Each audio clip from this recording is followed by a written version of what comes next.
Hello, hello, hello, my darlings. Thank you for joining me on A Slice of Life, A Slice of Life. You know what? I want to say thank you to the Southwest Library off Cascade.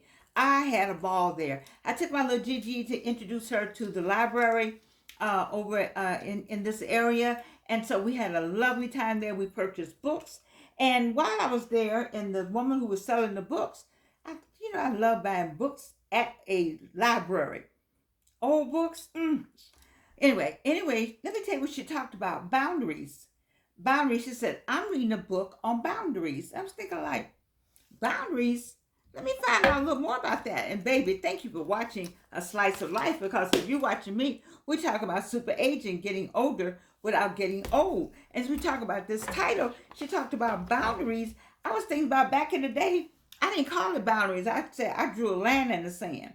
Now, I didn't know that they had a nice term for it now, because I used to draw a line in the sand. Now, if you cross that line with me, you found another Georgian, because there's several Georgians, several, and you cross the line, you're going to get that other one. Or if you cross the wrong line, you're going to get a real other one. But let's talk about these boundaries. So I was fascinated with, when I looked it up, setting boundaries. And they have books about it, and people are reading.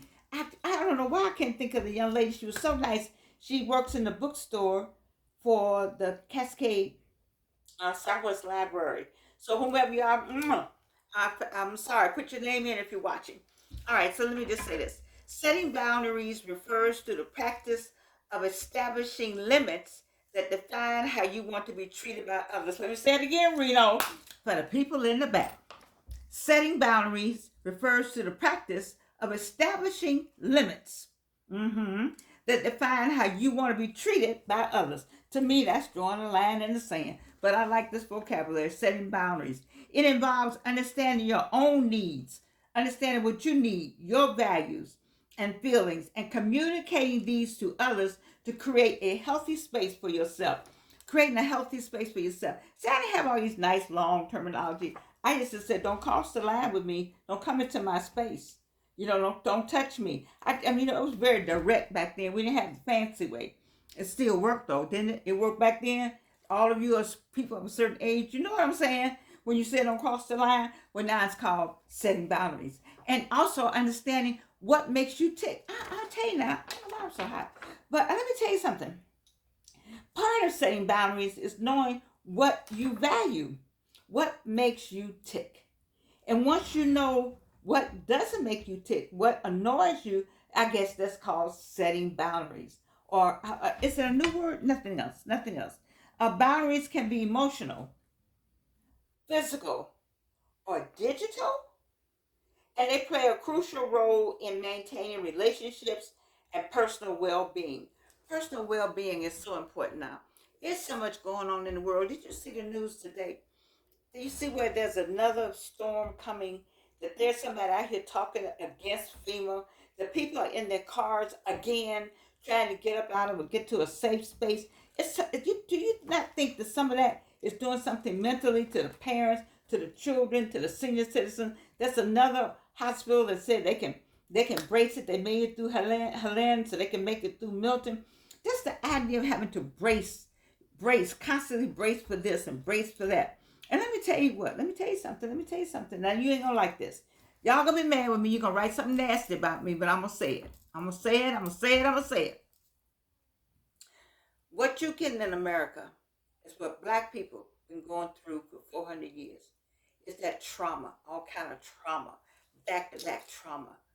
Okay? Now, I don't want you to get mad with me for the people who are suffering and lost their lives in the I'm not talking about them in the last hurricane, but I'm talking about all this trauma that's going on with this one saying this one saying that, having to move here, move in there, have to make sure that you got all your surround all the things you need because a storm is coming here, a storm is coming there. Do you know how we have lived through that? I'm not trying to say that I want you to have the same thing. I'm just trying to say, now, on top of all that's going on in America, we still, black people, got to live with what we have lived with in order to get through what's going on now.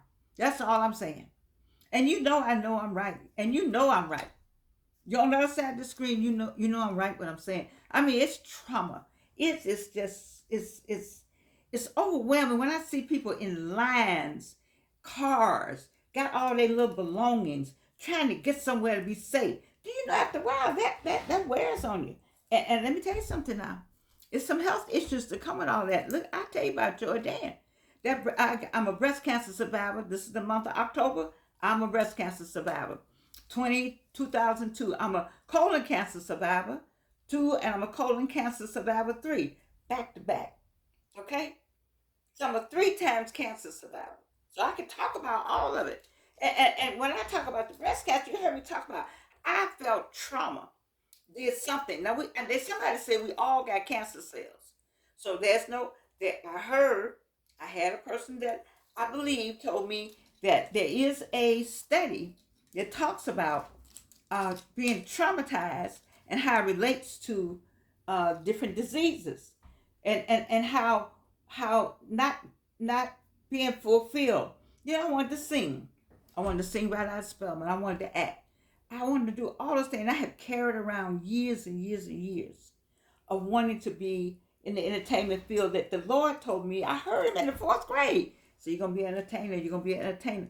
And I didn't know what that, because my father was, I don't know. But I'm just saying, I kept it. I tried to talk to different people about it. Nobody wanted to talk to me about it. And so I kept it. And I just felt like it weighed down and turned into breast cancer. That's just me. Me talking. But I'm just talking about, oh Lord, I got off of boundaries and got into this. But I'm just saying, you got to know what makes you tick. And all the things that you value. And all the things that mean something to you. And when you get all of that, then you know how to not let people cross the line. And they don't call it crossing the line now. They call it boundaries. It's called setting boundaries. I don't know. I got some ideas for y'all. So there's some children between 5 and 10. My little Gigi is 10, so she's in this 5 or 10. So I wanted to know, what would children say when they set boundaries? And children would say, I don't like it when you touch my toys. And kids say that. They don't know it's boundaries. They just say, don't touch my toys. And they don't like it when you touch their toys. Now, you say, well, I don't know about that. You're supposed to teach them to share. You do teach them to share. But they share. You don't want anybody to just walk in and start reaching for the toys. It should say, can I look at your, what kids have? Your little Mighty Mouse? Or can I touch it? So walk in. So I like that idea. That's setting boundaries early. I don't like it when you touch my toys. And we should teach our kids, our youngins, when they go to somebody's house, you ask, can you play with the toy? Can I play with your toys? And that we don't know how the kid may be feeling about it. But when a child just runs in and starts picking up your toys, and you have told them those are your toys, baby, then something may be going on, but they don't know how to articulate it in setting boundaries. So I'm just sharing with you some ideas for, as kids between 5 and 10. We teach our Gigi, not to let anybody touch her. That's setting boundaries too. You have to do all this early, because it's emotional, it's physical. All kind of physical boundaries, all kind of emotional boundaries. And so I asked then, what about teenagers? How do they set boundaries? Well, they understand the word boundaries. They already know. I didn't know how. I didn't know this was a popular word. I just wasn't thinking. I've heard it, but it wasn't part of what I don't have the setting boundaries thing. I have the don't cross the line with me. I still say that at 82. Don't do it. I tell people don't do it. You want the other 82 will come out on you. Anyway, so and when I ask about the teenagers between 11 and 18, it said I wanted a child might say, or a young person might say, I need some time alone to study. Please don't interrupt me. I kind of like that. I need some time alone. Now that might not work if you're in a Georgia Young house. I don't know about you all growing up, but that's old school. I came out of old school. You ain't going in there and telling Georgia, I need some time alone.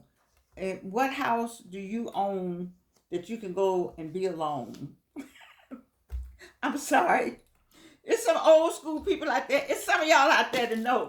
You go, try telling Georgia Young and your own mama. Y'all know what I'm talking about. You know what I'm talking about? Okay, let me go to the next thing. And then let me see what else is saying. So I don't know what else is saying. Okay. Oh, adults 19 and more. Well, adults, we all know I'm not comfortable discussing my salary. Ooh, child, I'm not comfortable discussing my salary. You know, people ask you all kind of things. Listen, people, what's wrong with people? People ask you all kind of things that just cross the line. I think my friend Wayne McMillan and L. Cornell Pearson both have told me stories of people asking them some dumb stuff. You think like, what the hell? Why would you ask me some stuff like that? Why would you ask me some stuff like that?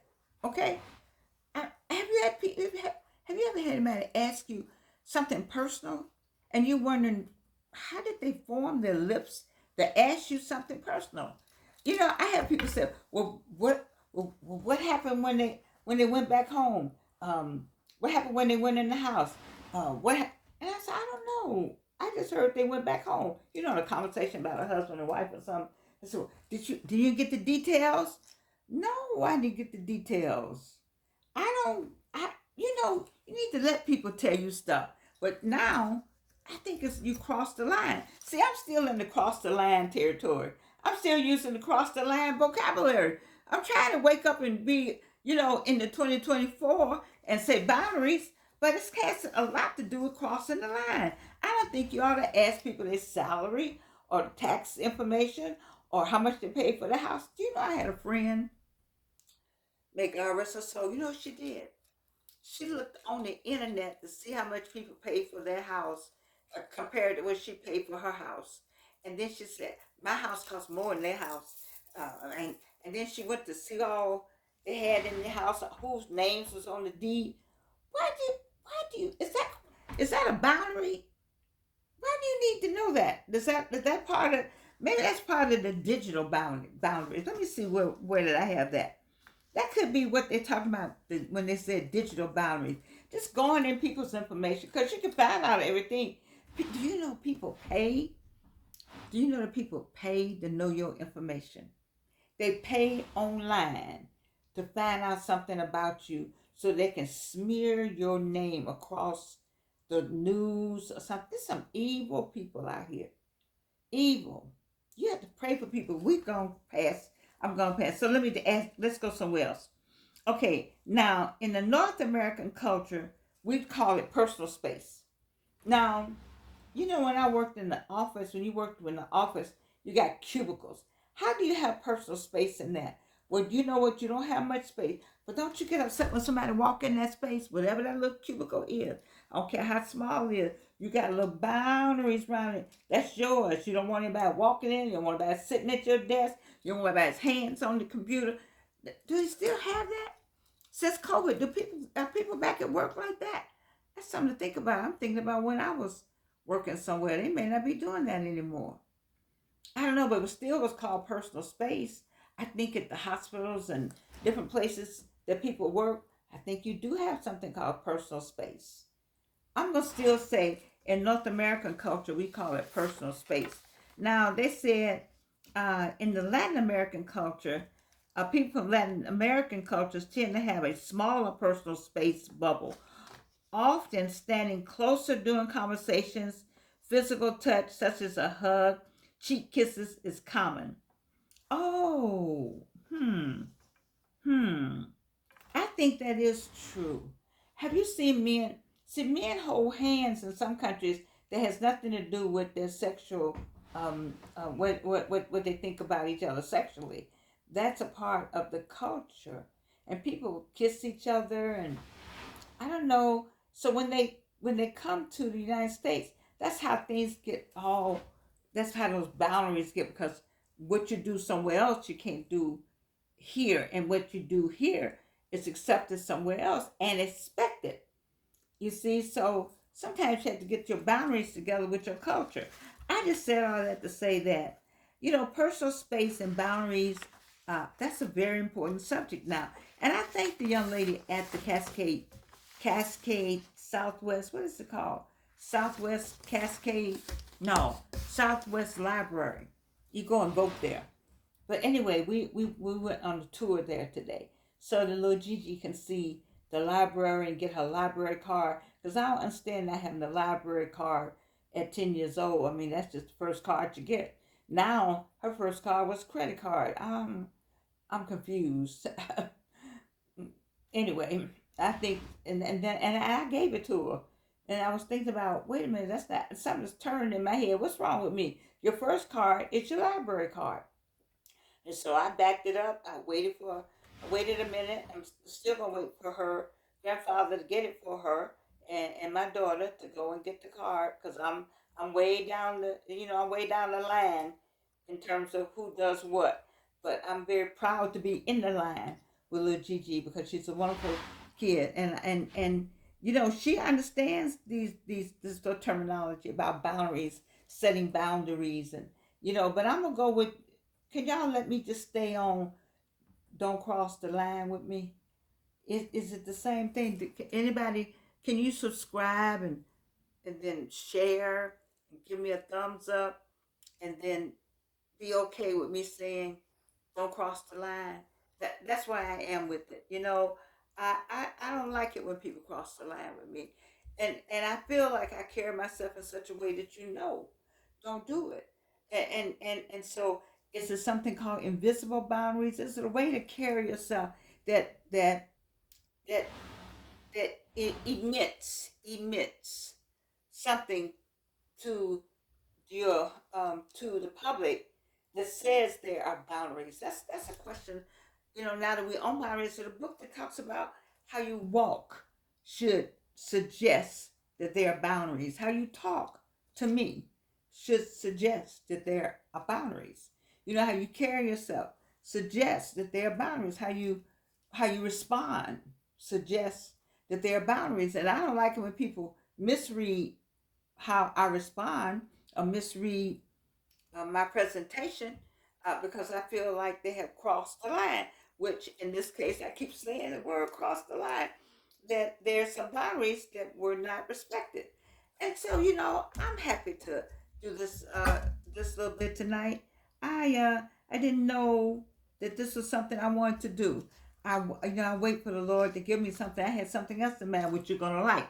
You're gonna like it, you like it. But I'm gonna say that for Friday. That's gonna be a Friday piece.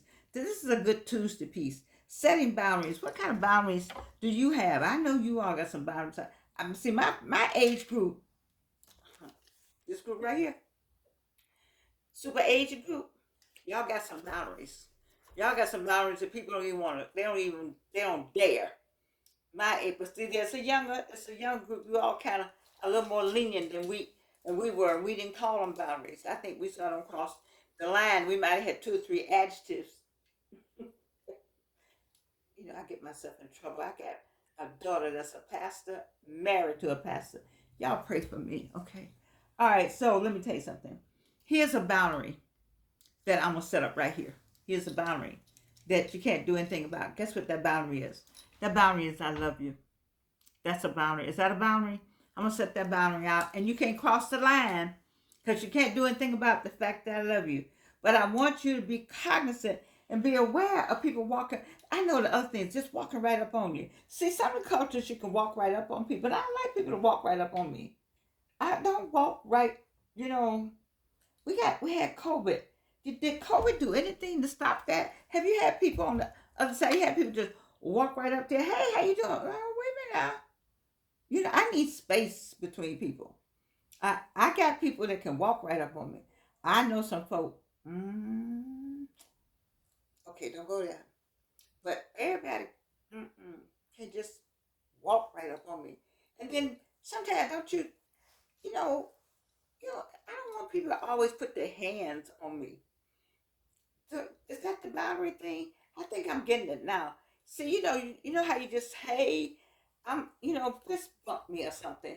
But that whole hugging and I don't know if I like all that. But I got some folk that, okay, his kisses are still in my mouth. All righty now, I love you. You can't do anything about it.